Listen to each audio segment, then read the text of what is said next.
The moment my life forked into a before and an after wasn't a dramatic crash. It was the clink of my husband's wine glass at our anniversary dinner, a sound that launched his cruelest performance. That simple crystalline ting against fine porcelain was the starter's pistol for an evening meticulously designed to humiliate me. I'm 34 years old.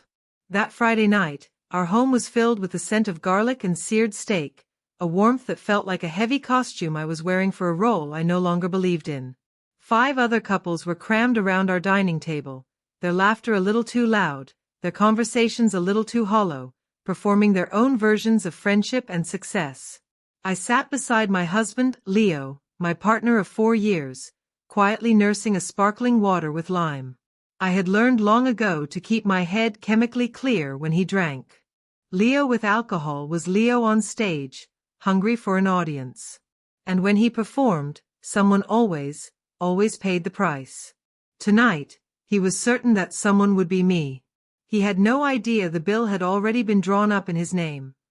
All right, everyone, listen up. Our friend Jason said, raising his glass with a sloshing flourish. It's anniversary tradition time. The question of the night for our beloved hosts. He grinned, a little too wide from the Cabernet. What's the secret? Seriously. How do you two keep the spark alive after 4 years? What's the magic trick? My stomach didn't just tighten, it folded itself into a hard, cold knot. Not because of the cliché question, but because I saw the immediate, electric shift in Leo's eyes. That familiar predatory gleam of a stand-up comedian spotting his perfect opening line. He leaned back in his chair, a king surveying his court, the candlelight catching the smirk on his face. The secret? He echoed, drawing out the word, letting the anticipation build. He swirled his red wine, a maestro with his baton, before gesturing lazily toward me with a glass. Let's be real. Let's talk about our actual love life. The air grew thick. My knuckles whitened around the stem of my fork. I felt the coming humiliation not as a surprise, but as an inevitable weather front, a change in barometric pressure that made my bones ache. Leo, I whispered, a single syllable of warning that was swallowed whole by his narcissistic need for oxygen, for laughter, for validation. Elena's idea of romance, he announced, his voice now a booming spotlight pinning me to my seat, is literally penciling it in for Tuesday nights. She'll come into the room, give me this little pat, and ask, "So, are you in the mood?" Like she's checking if I want to take out the recycling. The table erupted. It was that terrible, complicit laughter, nervous, too loud, the kind that desperately tries to paper over something ugly happening in real time. My cheeks didn't flush. I'd trained them not to. He leaned forward then, elbows on the table, his expression one of mock confidentiality, though his voice carried to every corner of the room. And then, guys, it's just procedural. No passion. No fire.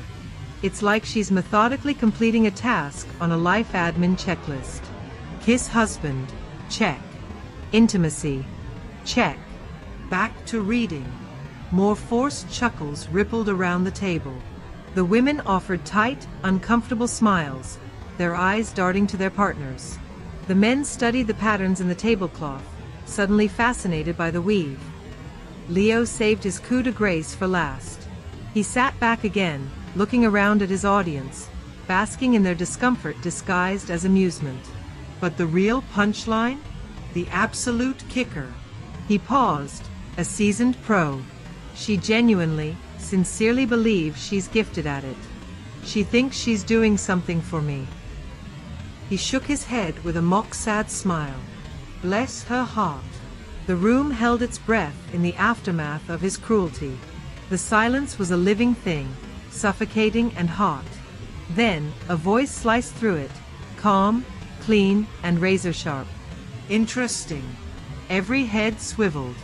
It was Alex, a colleague of Leo's from the finance firm, who I'd only met a handful of times. He sat at the far end of the table, his expression unreadable, his fingers steepled. Because from personal experience, Alex continued, his gaze level and cool, Elena is anything but procedural. The silence that followed wasn't just absence of sound, it was a vacuum. You could hear the ice melt in someone's glass. A tiny, sharp clink as a fork was set down. Someone at the other end of the table inhaled a shocked, shaky gasp. Leo's smug, triumphant smile dissolved. It first melted into pure, uncomprehending confusion, his brain failing to process the words. Then, as the meaning detonated, it hardened into a dawning, icy rage that turned his eyes to flint. "What?" he hissed, the word dropping into the quiet like a stone. "Did you just say?" Alex didn't flinch. He simply took a slow, deliberate sip of his water, meeting Leo's glare over the rim of the glass. "I said she's exceptional. Artful, even. Not following any checklist I've ever seen." He placed the glass down with a quiet finality. A current of pure shock electrified the room. All eyes, wide and disbelieving, swung from Alex to me. Leo's gaze was no longer just a look, it was a physical grip on my throat, demanding submission. His face was a mask of fury barely contained. "Tell me," he demanded, each word chipped from a glacier, "that he's lying." I looked at the man I'd made coffee for that morning. The man whose cheek I'd kissed goodbye as he hummed in the shower. I saw only the stranger he had always been beneath the surface. In that moment, I understood with perfect clarity. He wasn't asking for the truth. He was begging, desperate, for control. For the narrative to snap back to the one he'd written, where he was the witty critic and I was the flawed subject. I let the silence stretch, feeling the weight of every pair of eyes in the room. Then I met his furious stare, held it, and said, my voice quiet but clear enough to carry through the frozen air. The room didn't just react. He's telling the truth. It shattered. The sound was a visceral thing, a collective, sharp gasp, a choked-off curse from Jason, the frantic, screeching scramble of chair legs on hardwood as people recoiled. Leo's face performed a terrifying, rapid-cycle tour of every dark emotion. Shock, white and blank, as if he'd been slapped. Then fury, a deep, violent red flooding his neck and cheeks. And finally, a pale, gutted betrayal that hollowed out his features. He looked like a man whose entire world had just been inverted. "You," he stammered, the words strangled, his finger jabbing toward me. "You did this, to me?" I didn't move. I leaned back in my own chair, becoming the calm, still I at the center of the hurricane of his rage. I was an observer now, watching the consequences of his own actions roll back toward him in a devastating wave. "The same week you were having your string of late client dinners, Leo," I replied, my tone almost conversational. "Remember those? The ones that always ran so long your dinner got cold." I let the question hang, watching the recognition and the panic flare in his eyes. But that dinner, that nuclear detonation in our dining room, was never the opening gambit. It was the final calculated move in a game he didn't know we were playing. To understand why I sat there, why I let him humiliate himself so completely, you need to rewind the tape 3 weeks. To an ordinary Wednesday morning. Leo, rushing as always, had left his phone on the kitchen island. A common enough forgetfulness. It buzzed. Once. A quick, impatient vibration against the marble. Then, a few seconds later, it buzzed again. I glanced over from the sink, my hands wet from rinsing a coffee mug. The screen glowed with a notification. A name flashed. Asterisk, Sasha, work. Asterisk, and below it, the message preview, searing itself into my vision.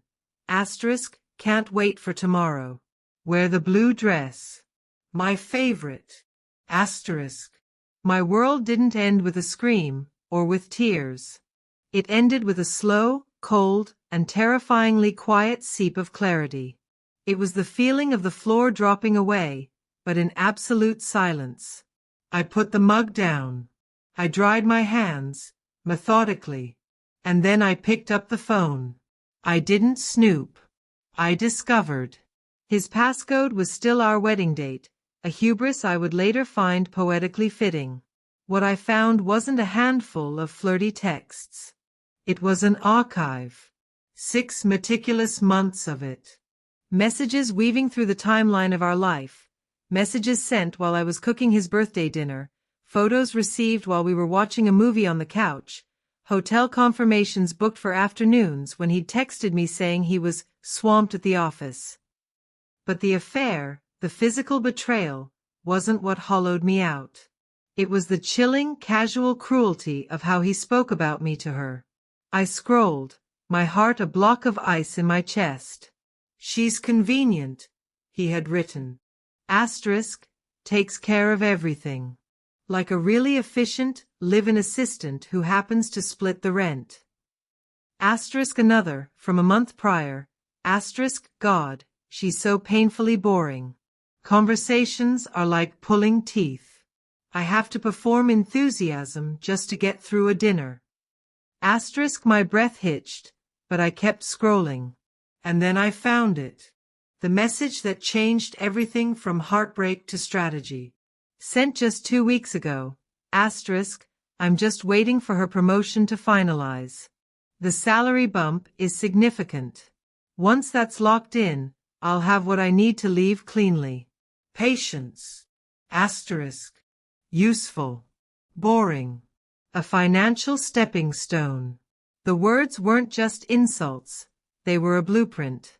They were his operational plan for my life. My hands trembled then, a fine, violent shake, but my mind became perfectly still.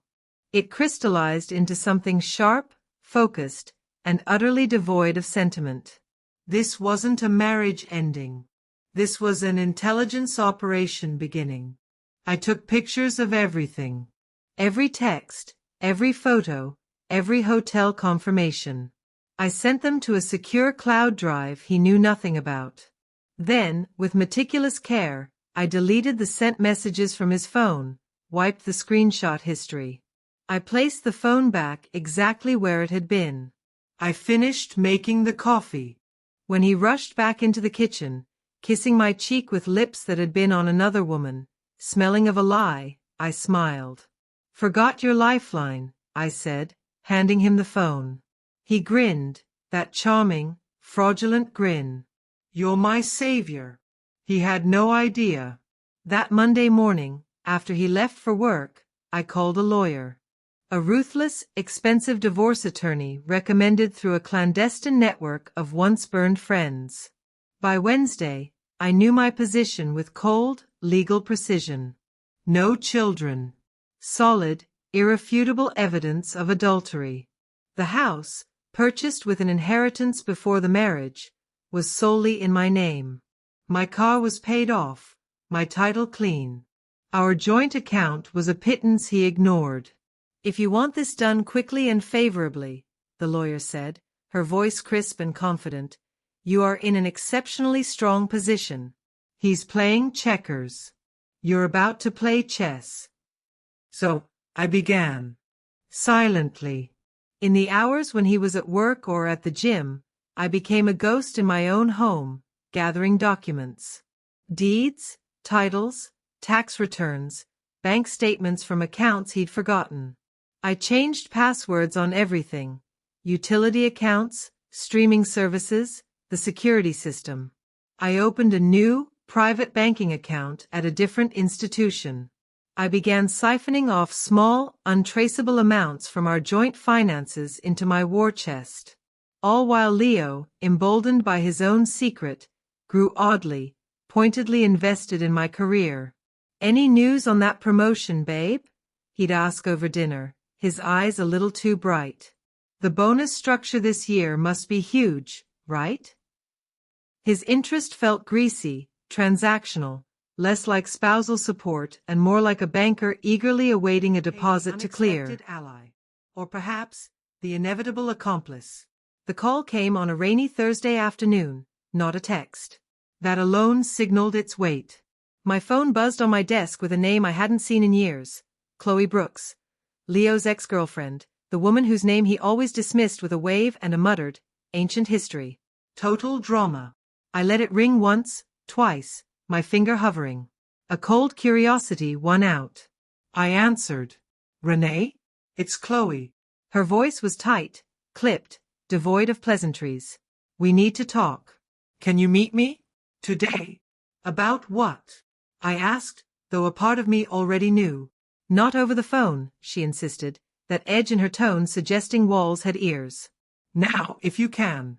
We met at a nondescript diner 2 blocks from my office, a place of sticky vinyl booths and weak coffee. Neutral territory. She was already there, a half-full mug of black coffee clenched between her hands like a lifeline she didn't want. She didn't smile when I slid into the booth opposite her. You're going to want to hear this, she said, her eyes direct, scanning my face. I'm listening. She took a sharp breath. I ran into someone from Leo's firm yesterday. A woman named Erin, in accounting.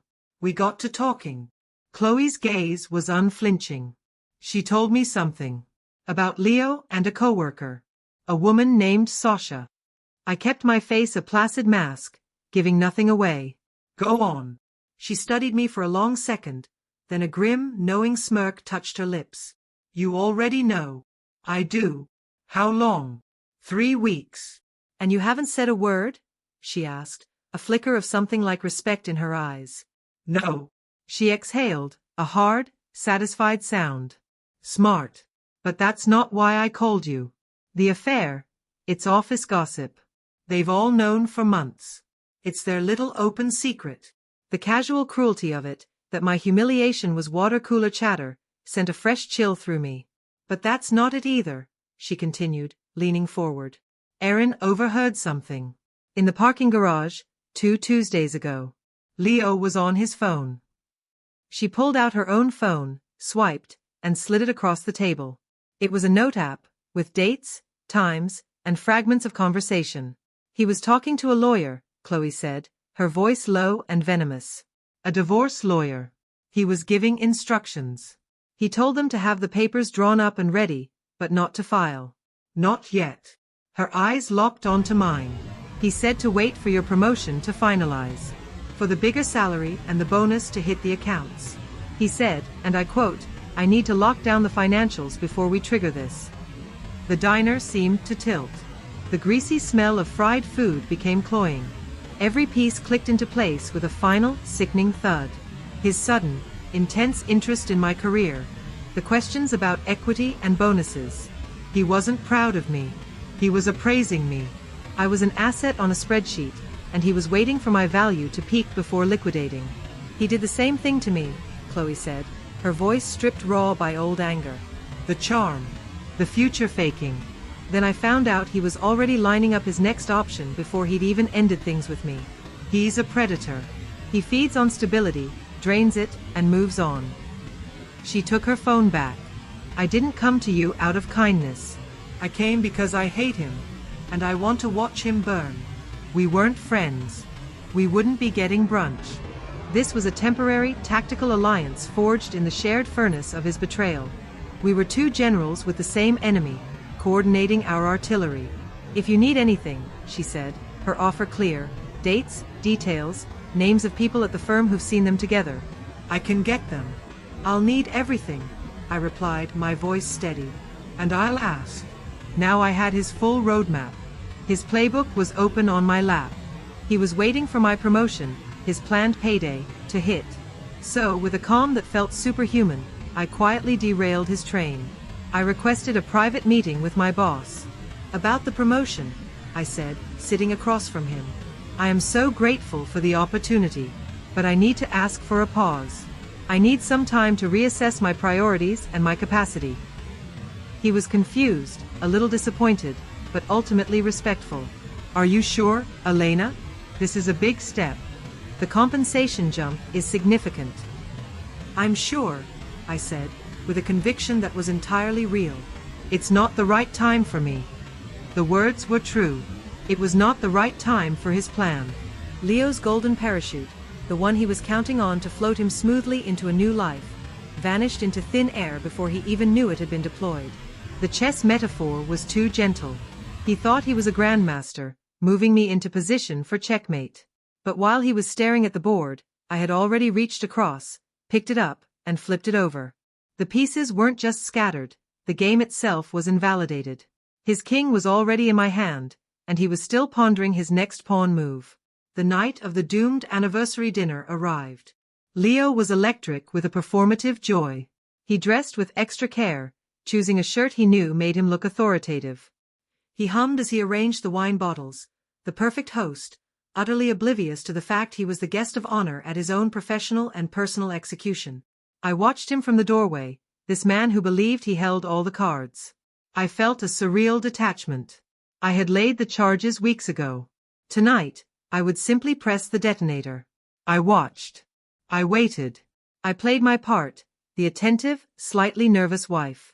And when the moment came, when he delivered his cruel rehearsed monologue to our captive audience, I didn't interrupt. I didn't flinch. I let him speak. I let him hang himself with a rope of his own arrogance, giving him all the slack he needed. Then Alex spoke. And I confirmed it. The explosion was both instant and eternal, and the wreckage after everyone fled, after the mumbled apologies, the averted eyes, the frantic scramble for coats, it was just us. The beautiful dinner table was a war zone of half-eaten food, spilled wine soaking into the linen I'd ironed, and the crushing weight of dead silence. Leo stood across from me, his chest heaving, the charming host facade obliterated, leaving only raw, pulsing rage. He stared at the manila folder I had drawn from the sideboard and placed in the center of the ruined table. "You can't do this," he rasped, the sound scraping from his throat. He pointed a trembling finger at the folder. "This is my home. It's mine," I corrected, my voice unervingly calm. "The deed has only ever had one name on it. Yours is not it. You can pack a bag. Tonight. You'll be officially served with those papers on Monday." I thought I'd save us all the suspense. The folder contained not just the divorce filing, but copies of the most damning financial records, a clear, cold timeline of his infidelity, and the screenshots. His own words, waiting to greet him. He looked at me as if seeing a stranger, which, in truth, he was. The useful roommate, the boring wife, the predictable Mark, that woman was gone. In her place was someone he had never calculated into his equations. For the first time, I saw a flicker of fear beneath the fury. He had lost the narrative, and with it, all control. He left that night, a single suitcase thrown into his sports car, his tires squealing on the asphalt in a final pathetic display of impotent anger. The aftermath was a series of quiet, satisfying explosions. First, his career. The following Tuesday, my phone lit up with a call from Jason, the friend who'd asked the fateful question. His voice was a hushed, gleeful whisper. "Renee. Holy hell. Have you heard? They fired Leo. Like, security escorted him out with a box fired." "What happened?" I asked, letting the appropriate shock color my tone. "HR got an anonymous email," Jason breathed. "A comprehensive one. Time-stamped photos, receipts, internal emails he'd foolishly sent from his work account. It violated about 5 different clauses in the company's ethics policy. It was a bloodbath. Sasha was walked out an hour later." I thanked him, hung up, and allowed myself a single, small smile. I hadn't sent that email. Chloe had. Our temporary alliance had delivered its final, precise strike. I blocked her number immediately after. Our business was concluded. I moved into my new apartment, a bright, clean, modern space with no memories in its walls. The movers came and went while Leo was presumably crashing on a friend's couch, licking his wounds. I left his side of the closet full, his toiletries in the bathroom. Let him come collect the artifacts of his old life. I was building a new one. For 2 weeks, there was a fragile, eerie peace. I relished the silence in my own space. It wasn't empty, it was full of potential. I cooked meals for one, watched whatever I wanted, and slept through the night for the first time in years. I thought the story was over. I was the victorious queen in her quiet castle, the chessboard cleared. I was wrong. The pounding on my door weeks later wasn't a knock. It was a violent, frantic drumming of fists, the sound of entitlement and desperation colliding. I froze, a fork halfway to my mouth. I knew, with a deep, instinctual certainty, who it was. I walked to the door and looked through the peephole. The distorted fisheye lens showed me a scene of beautiful, poetic chaos. Leo and Chloe stood in the fluorescent-lit hallway of my apartment building. But they weren't a united front. They were already in each other's faces, their bodies coiled for combat. "You vindictive witch!" Leo was shouting, his voice muffled but piercing through the steel door. "You ruined everything." "I ruined it?" Chloe shrieked back, her finger jabbing at his chest. "You're the one who couldn't keep it in your pants or your mouth. You bragged to everyone." I unlocked the door and opened it slowly. The sudden flood of hallway light seemed to startle them. They turned to me, a perfect tableau of mutual destruction. Leo's face was flushed with anger and what looked like cheap whiskey. Chloe's was twisted with a bitter years-old grudge that had found its outlet. "You destroyed me!" Leo shouted again, spittle flying, taking a step toward me. I didn't retreat. "You did that," I said, my voice flat. "I just stopped paying for the destruction." "You sent those emails to HR. You ended my career," he accused, his finger now pointed at me. I shook my head slowly, a faint, cold smile on my lips. I turned my gaze to Chloe. "I didn't." "She did. You two really should compare notes before you show up for a coordinated attack." I leaned against my doorframe, crossing my arms. "Your alliance seems to have a communication problem." The betrayal that flashed between them was instantaneous and toxic. The fragile thread of their shared hatred for me snapped, recoiling to lash at each other. "You told her?" Leo snarled, wheeling on Chloe. "You're blaming me?" she fired back, shoving his shoulder. "This is your fault. You're the one who cheated. You're the one who couldn't appreciate what you had." "What I had?" Leo laughed, a harsh, ugly sound. "A boring, predictable robot? You were always jealous of her. You wanted this life. I wanted to watch you lose it." Chloe screamed. It escalated with terrifying speed. The shove was hard. Leo stumbled back. Chloe followed, her hands flying up. A shouted insult lost to the echo of the hall.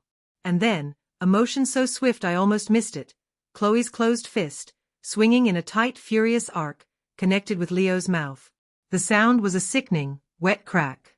Leo and Chloe stood in the fluorescent-lit hallway of my apartment building. But they weren't a united front.